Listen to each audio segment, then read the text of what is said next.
नमस्कार, आपल्या यूट्यूब चॅनलवरती सरचे स्वागत। तुम्हाला तर माहिती आहे आपला विशेष भारी महाराष्ट्रातील सर्वात मोठी 35 एकरात नर्सरी।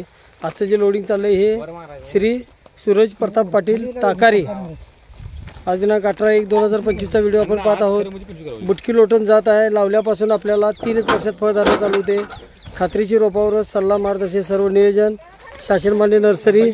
त्याचबरोबर रोप दिल्यापासून सल्ला मार्गदर्शन सर्व नियोजन मलेशियन डॉर्प जात आहे। लावल्यापासून 3 वर्षात फळधारणा। एका झाडाला 350 ते 450 फळधारणा।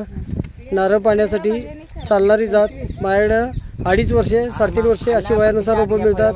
चॅनलवरती नवीन असेल तर चॅनलला सबस्क्राईब करा, लाईक करा, शेअर करा। बुटकी लोटून जात जर म्हटलं तर जमिनीपासून फळधारणा चालू होत्या। मलेशियन डॉर्प म्हणजे नारळ साईज चांगली त्या। क्रॉस पॉलिनेशन जात आहे, त्यामुळे उत्पादन चांगलं आहे, खात्रीशीर। त्याचबरोबर नर्सरी शासनमान्य आहे, त्यामुळे अनुदान घेता येतं। योग्य मार्गदर्शन व नियोजन हे मिळत असतं। बघू शकतो आपण। अधिक माहितीसाठी दिलेल्या नंबरवर संपर्क करायचा आहे।